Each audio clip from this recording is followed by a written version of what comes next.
You should learn to play like this to enhance your chord vocabulary.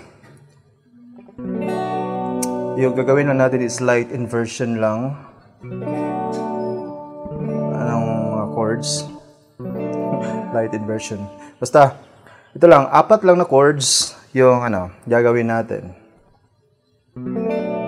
From B minor, and then D, and then G, and A. Kung napapansin mo, if you play like this, your finger will not just look like you are a professional player. Also, you will notice the sound na napoproduce ng mga chords na to, na parang iba siya kumpara sa normal chords lang.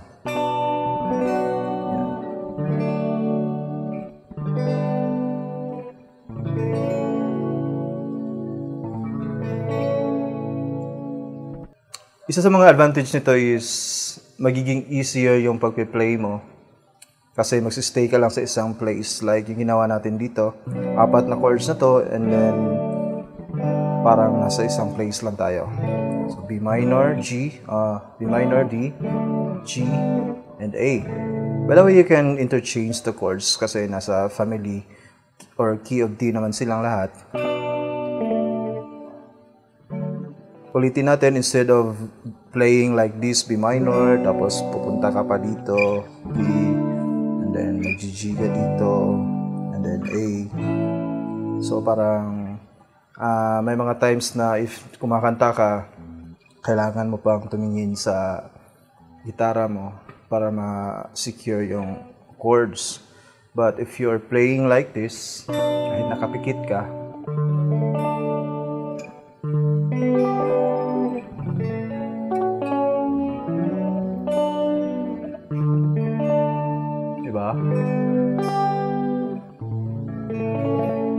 kasi nasa isang place lang sila.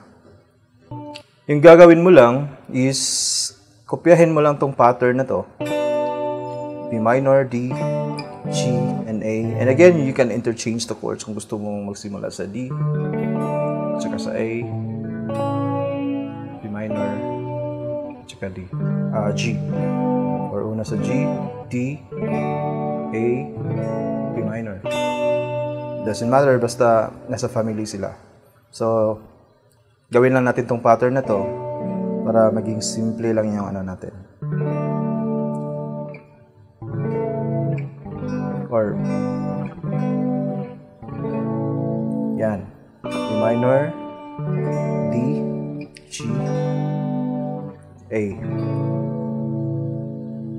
Yung ginawa natin, instead na ganito lang yung D natin, the usual, or ganito, ginawa natin tong shape na to, pero parang pag ganito na siya kasi idadagdag natin to dito yung iba, yan. And then yung G, instead na ipi-play mo yung whole bar chords ng G, ganito na lang, yan. Tsaka yung A, instead na ganito or ganito, pwedeng ganito na lang. Yan. Ito lang, iipit mo lang dito and then dito. Diba? The B minor is the same. If may na-notice ka, yung B minor at saka yung D, parehas lang sila. Diba? Halos magkaparehas lang talaga sila kasi they have the same key signature. Yun. So kung i-breakdown natin yung mga notes sa chords, is halos parehas lang. Magkaiba lang yung note, root note. Kasi nasa B minor tayo, pa dito, nasa D. Diba? So much for that. Gawin mo to as part ng pag-level up mo sa iyong pagigitara. B minor, D, G, and A. If we move it backward, meron tayong B flat minor, C sharp, F sharp, and then G sharp. Balik. B minor, D, G, A. Move forward, half step lang, C minor, E flat major or E flat, tapos G sharp,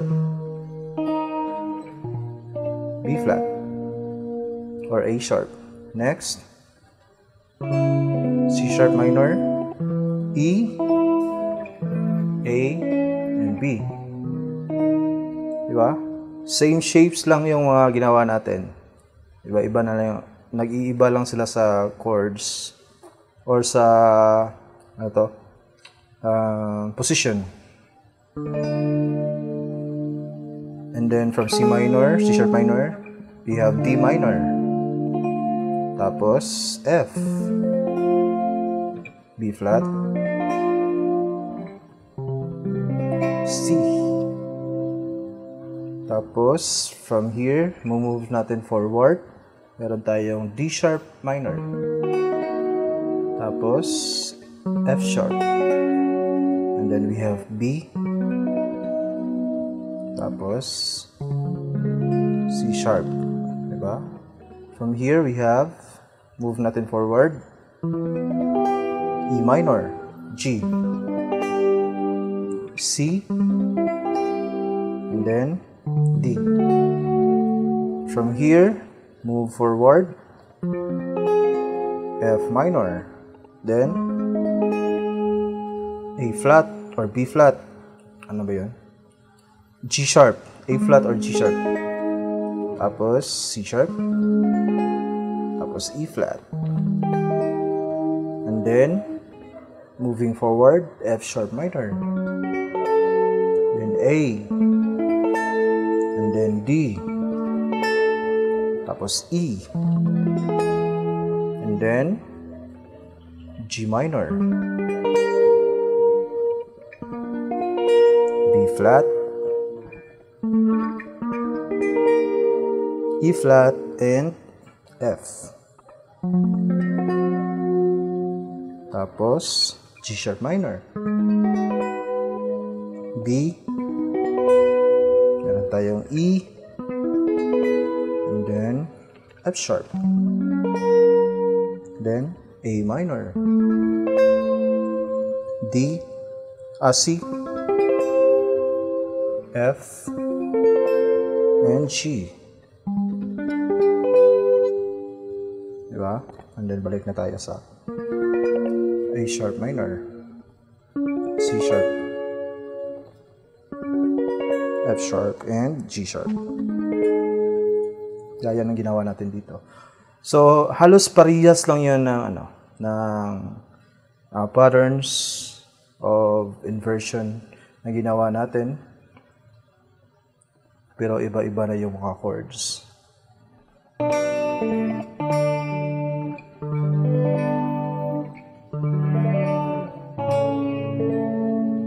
O diba, simple lang. I hope this video is helping you. And before we end, wag mo lang i-enhance or i-develop yung skill mo, i-develop mo rin yung relationship mo kay Lord. Thank you for watching. I-share mo to sa mga kaibigan mo na gusto rin matuto. Bye-bye and see you sa next video.